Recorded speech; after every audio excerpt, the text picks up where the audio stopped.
Hello दोस्तों, आज हम बात करेंगे कि स्टार सीड्स किसे कहते हैं। दोस्तों, स्टार सीड्स चुने हुए ऐसे सोल्स होते हैं जो धरती पर एक बड़े मिशन के लिए आते हैं। परमात्मा अपने कार्य के लिए इन्हें धरती पर भेजता है ताकि ये जा कर के धरती पर बहुत सारी असहाय आत्माओं की मदद कर सकें, उनकी सेवा कर सकें।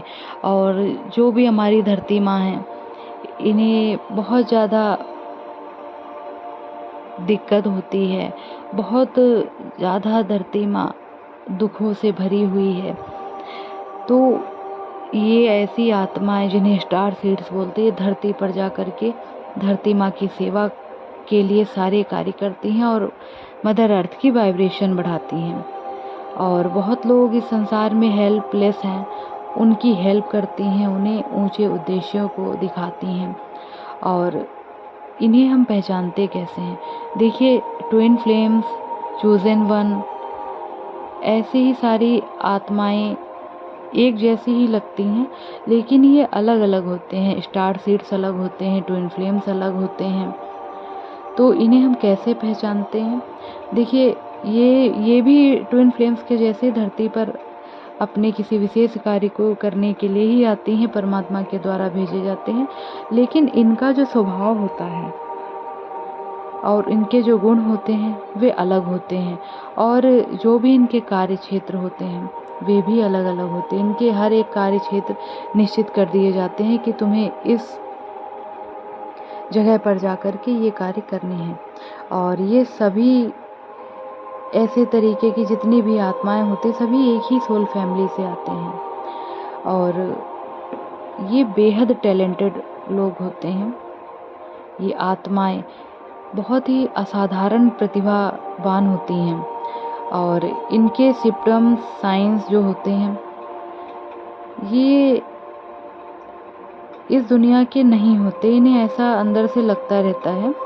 और इनकी जो योग्यता होती है बेहद ही अलग होती है, जैसे बहुत ज़्यादा टैलेंटेड होते हैं ये। इन्हें हम कैसे पहचानते हैं? देखिए, अगर आपको ये सिम्पटम महसूस हो तो आप भी ये पहचान सकते हैं कि आप एक स्टार सीड्स हैं या नहीं हैं, या आपके पास आसपास ऐसे कोई व्यक्ति हैं तो आप पहचान सकते हैं ये स्टार सीड्स की कैटेगरी में आते हैं या नहीं। देखिए, ये लोग बचपन से ही खालीपन को महसूस करते रहते हैं। इनके अंदर एक सूनापन सा लगता रहता, अधूरापन सा। परिवार होता है इनका, बहुत सारे लोग होते हैं उसमें हैं, हर एक चीज़ से घिरे होते हैं, बहुत सारी सुख सुविधाएं, सब कुछ इन्हें दिया जाता है, लेकिन कहीं ना कहीं ये अंदर से महसूस करते रहते हैं कि हमारा जीवन कहीं ना कहीं बहुत अलग है। और जैसे ट्विन फ्लेम अपने काउंटर पार्ट को इस धरती पर आकर के खोजने लगते हैं, बहुत ज़्यादा परेशान होते हैं, उन्हें एक अधूरापन सा लगता रहता है। इस तरीके से स्टार सीड्स भी एक सूनेपन में, एक अधूरेपन में अपना जीवन व्यतीत करते हैं। लेकिन इनकी जो खोज होती है वो किसी दूसरी आत्मा की खोज नहीं होती, ये अपनी ही स्वयं की आत्मा को खोज रहे होते हैं। इन्हें लगता है कि मेरे ही भीतर कुछ ऐसा है जो खो चुका है, जिसे मुझे ढूंढना है। ये इस धरती पर आकर के स्वयं को भूल जाते हैं और ये पहचान नहीं पाते हैं। तो इन्हें बेहद की तड़प होती है अंदर ही अंदर कि कुछ है जो मुझे नहीं मिल रहा है। ये स्वयं को ही खोजते रहते, इसलिए इन्हें बहुत ज़्यादा अकेले में रहना अच्छा लगता है। इनके साथ अगर बहुत सारी भीड़ है तो ये वहाँ बहुत ज़्यादा परेशान हो जाते हैं, इन्हें उलझन होने लगती है। इन्हें लगता है कि अकेले में इन्हें बहुत सुकून मिलता है। ये तब लगता है कि अपने आप को खोज पा रहे होते हैं। और ये ज़्यादातर इस दुनिया के लोगों से बातें करना इन्हें पसंद नहीं होता। आपने देखा होगा, बहुत लोग अंतर्मुखी होते हैं, बहुत कम बात करते हैं, लेकिन वो कहीं ना कहीं स्वयं में ही बातें किया करते हैं। ऐसा महसूस ज़रूर किया होगा आप लोगों ने। खुद से ही बातें करना इन्हें अच्छा लगता है, और ये आसमान की तरफ देख करके कुछ ना कुछ बातें करते रहते हैं, तारों से जैसे ये कुछ बातें कर रहे हैं। और ये कहीं ना कहीं अपने ही अस्तित्व को खोजते रहते हैं आसमान की तरफ देख करके कि, और इनके मन में हजारों सवाल चलते रहते हैं कि मैं कौन हूँ, मैं कहाँ से आई हूँ, मुझे क्या करना है, मैं इस धरती पर क्यों आ गई हूँ। और इन्हें ये महसूस होता रहता है कि मैं यहाँ की नहीं हूँ, मैं कहीं और ही दुनिया की हूँ, मैं यहाँ की नहीं हूँ। क्योंकि यहाँ के लोग इन्हें समझ नहीं पाते, इन्हें अंदर अंदर महसूस होता है कि मैं अपनी भावनाओं को, मैं अपनी बातों को समझा नहीं पा रही हूँ या समझा नहीं पा रहा हूँ। और कुछ ना कुछ इनके भीतर ऐसे ही अदृश्य से सवाल चलते रहते हैं और ये इस तरीके की बातें सोचा करते हैं कि मृत्यु के बाद क्या होता है। ये परालौकिक दुनिया की बातें सोचते हैं। आखिर 7 लोक हैं तो इसके ऊपर कौन सी दुनिया है, ये आसमान के आगे कौन सी दुनिया है, ये धरती के नीचे क्या होगा, ये इतना बड़ा समुंदर है, इसके आगे क्या होगा। मतलब ऐसी ऐसी बातों की खोज ये करते हैं जो सामान्य इंसान कर ही नहीं सकता। ये देखते हैं कि मृत्यु के बाद आत्मा कहाँ जाती है, फिर क्या होता है, फिर कैसे इस धरती पर आती, क्या होता है। बहुत सारे ऐसे मिस्टीरियस से सवाल, ऐसे जवाब ये खोजा करती हैं। और तड़प इनके अंदर एक ही होती है कि मैं खुद में खो चुकी हूँ या खो गया हूँ, मुझे नहीं पता मैं कौन हूँ, मैं कहाँ से आया हूँ। और इसलिए तड़प कर रोते हैं। ये भगवान के मंदिर अगर जाते हैं तो ये वहाँ भी बहुत रोते हैं, या फिर कहीं ऐसी धार्मिक संस्थाओं में ये जाते हैं तो ये बहुत ज़्यादा तड़प के रोते हैं कि कुछ तो है जो मुझे नहीं मिल रहा, मैं खुद को ही नहीं खोज पा रही हूँ या खोज पा रहा हूँ। इस तरीके से एक शून्यता में रहते हैं। बहुत ज़्यादा ये अपने आप को शून्यता में महसूस करते हैं और इनका जुड़ाव जो होता है ये 5 डायमेंशनल से भी ऊपर इनकी चेतना उठ चुकी होती है। इसलिए जब इनकी अवेकनिंग स्टार्ट होती है, और जो स्टार सीड्स होते हैं दोस्तों, इनकी अवेकनिंग बचपन से ही स्टार्ट हो जाती है। कहीं ना कहीं ये बचपन से ही स्वयं को खोजने लगते हैं और 1000 तरीके के सवाल, 1000 तरीके की ऐसी बातें जिन्हें कोई समझ नहीं पाता। अगर ये परेशान होते हैं, अगर ये बीमार होते हैं, तो अगर डॉक्टर्स के पास इनको ले जाया जाता है तो कहीं ना कहीं डॉक्टर्स भी इनकी मर्ज नहीं समझ पाते कि आखिर इसको क्या दिक्कत है। क्योंकि कोई भी डॉक्टर नहीं पहचान सकता आखिर इसको क्या हुआ है, क्योंकि ये अपनी ही भावनाओं में, अपने ही जो बातें होती हैं उनमें ही खोए रहते हैं। तो लोग इन्हें समझते हैं कि ये कहीं ना कहीं बीमार हैं। अगर डॉक्टर्स को भी दिखाया जाता है तो कोई भी इन्हें समझ नहीं पाता, डॉक्टर्स भी नहीं समझ पाते। वे भी आश्चर्यचकित हो जाते हैं कि हर चीज़ नॉर्मल होते हुए भी आखिर इसको क्या हुआ है। तो बहुत लोग इस चीज़ को फिर मेंटल बोलने लगते हैं, जबकि ऐसा नहीं होता है। ये कहीं ना कहीं ऐसी आत्माएं स्वयं की ही खोज कर रही होती हैं। मैं कौन हूँ, मैं कहाँ से आया हूँ। और ये अकेले में बैठ कर के कुछ ना कुछ लिखा करते हैं, कुछ ना कुछ सोचा करते हैं, आसमान की तरफ देखते हैं। और सबसे बड़ी बात, इनसे प्रकृति का लगाव बहुत ज़्यादा होता है। प्रकृति के जैसे पशु पक्षी इनके चारों तरफ अट्रैक्ट होते हैं, खुद ही वे इनके पास आते हैं। इनसे जुड़ना प्रकृति को भी अच्छा लगता है। और जब ये खुद की जागृति धीरे धीरे कर रहे होते हैं तो फिर इनकी अवेकनिंग शुरू हो जाती है। और जैसे जैसे इनकी अवेकनिंग शुरू होती वैसे इनके भीतर एक शांति का भाव फिर आने लगता है। फिर ये और ज़्यादा अंतर्मुखी हो जाते हैं। और दोस्तों, इनका जो विशुद्ध चक्र होता है, जिसे थ्रॉट चक्रा भी बोलते हैं, ये बंद होता है। इसलिए अपनी बातों को खुल करके लोगों के आगे नहीं रख पाते। यहाँ तक कि ये लोग अपने माता पिता से, अपने भाई बहनों से, अपने सगे संबंधियों, अपने दोस्तों से भी अपनी बात को नहीं कह पाते हैं। ये अंदर ही अंदर ऐसे लगता है कि घुटन में हूँ।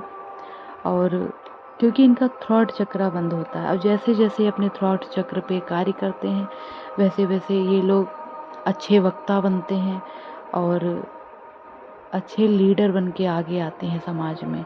ये लोग बचपन से ही ऐसी संस्थाओं से जुड़ना पसंद करते हैं जो कि पशु पक्षियों की सेवा में लगी हुई हो या समाज की सेवा में लगी हुई हो। ये चैरिटी से जुड़े हुए कार्यों को करना इन्हें अच्छा लगता है।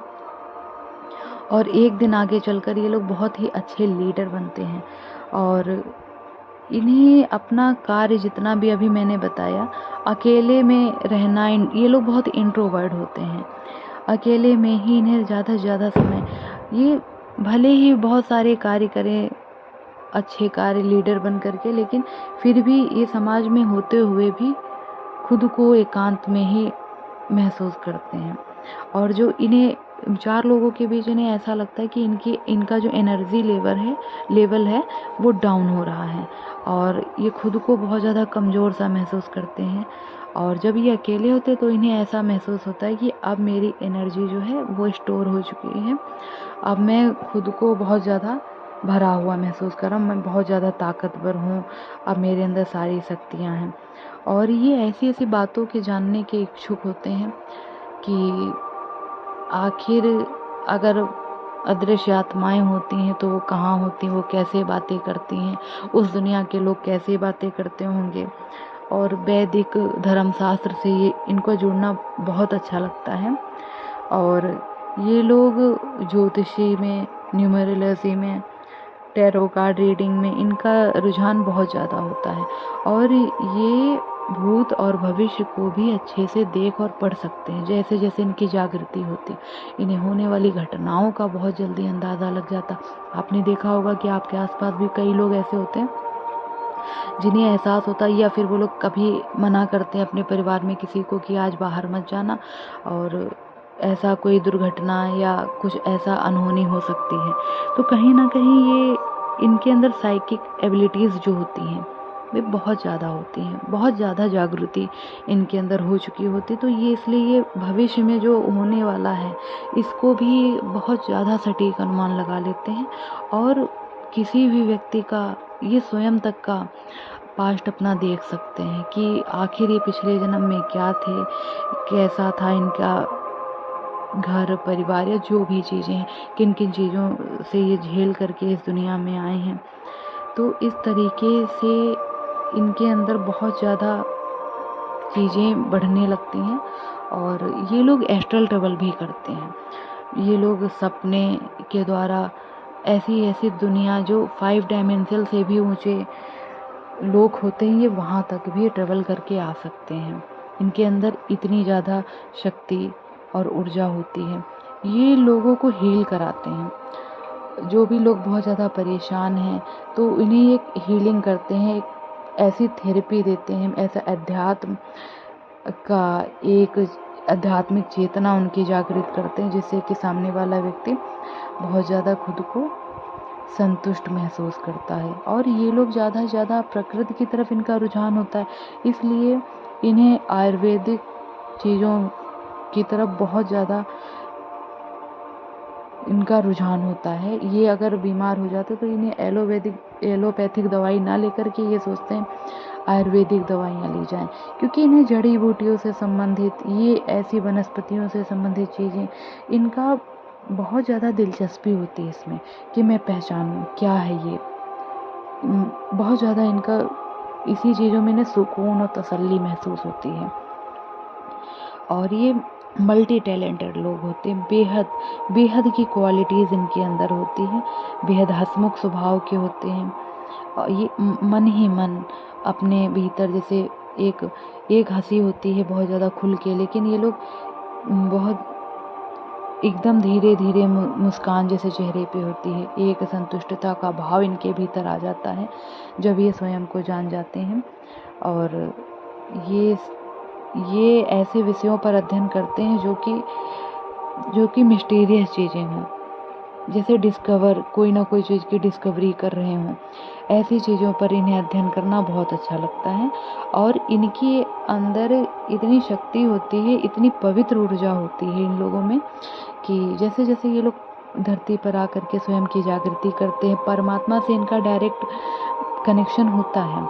ये अपने गार्जियन एंजल से डायरेक्ट बात कर सकते हैं, जैसे कि भगवान कृष्ण हैं, और भगवान शंकर जी हैं, शिव जिनको बोलते हैं, बुद्ध हैं, नानक देव हैं, श्री हनुमान जी हैं, या जिनके जो भी गार्जियन एंजल हैं, ये उनसे डायरेक्ट बात कर सकते हैं। या फिर अपने पितृ, जैसे किसी के बाबा हैं, दादी हैं या नानी हैं, इस तरीके के लोग जो अब इस दुनिया में नहीं हैं, वो कहीं ना कहीं सूझ में आकर के इनकी मदद करते हैं, तो इनसे ये डायरेक्ट बातचीत कर सकते हैं।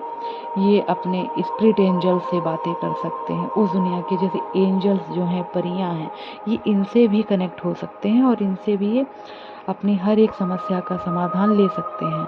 और जब ये आध्यात्मिकता की तरफ पूरी तरीके से रुख कर लेते हैं, तब ईश्वर इन्हें ऐसी ऐसी शक्तियों से नवाज देता है, क्योंकि इस दुनिया की तो वो शक्तियाँ नहीं होती हैं, लेकिन जैसे कि दिव्य शक्तियों से नवाजता है, ताकि इस संसार में रह करके बहुत ही लोगों की सेवा की जा सके, बहुत ही परेशान दुखी आत्माओं की सेवा हो सके। तो जैसे जैसे ये लोग अगर किसी परेशान व्यक्ति के सिर पर हाथ रख देते हैं तो वो व्यक्ति ठीक हो जाता है। एक साधारण सा स्पर्श उस व्यक्ति की बड़ी से बड़ी मर्ज़ को भी समाप्त कर देता है। या फिर ये व्यक्ति जिन भी आत्माओं के लिए प्रार्थना करते हैं तो उनके जीवन में बहुत सारी खुशियाँ, समृद्धि स्वयं ही आने लगती, क्योंकि इनका हृदय बेहद ही पवित्र होता है और इन्हें ये हर पल महसूस होता है कि मैं इस दुनिया से नहीं हूँ, मैं किसी और दुनिया से आई हुई हूँ। इसलिए ये इनके भीतर हमेशा से ही तड़प रहती है, लेकिन जैसे जैसे ये स्वयं से जुड़ते हैं, फिर ये ईश्वर से जुड़ जाते हैं और आध्यात्मिकता के रास्ते पर चलते हैं, तो फिर ये धीरे धीरे इस बात को समझ जाते हैं कि मैं कहाँ से आया हूँ या आई हूँ या मुझे क्या करना है। और ये जो ब्रह्मांड के रहस्य होते हैं, ब्रह्मांड के जो लॉ हैं, जो सिद्धांत हैं, उनको भी ये पूरी तरीके से समझ जाते हैं कि इस दुनिया में ये जो समस्त सृष्टि है, इसमें कोई ना कोई सिद्धांत, कोई ना कोई लॉ कार्य कर रहा है। फिर ये इस संसार में हर एक आत्मा के प्रति बहुत ज़्यादा दयालु होते हैं, बहुत ही काइंड हार्टेड लोग होते हैं ये, बहुत ही ज़्यादा जीवों के प्रति सेवा, जीव सेवा ये करते हैं और बहुत ही नेक दिल के ऐसे व्यक्ति होते हैं। आप भी देखिएगा, आपके आसपास ऐसे व्यक्ति हैं क्या? पहचानिएगा। धन्यवाद दोस्तों।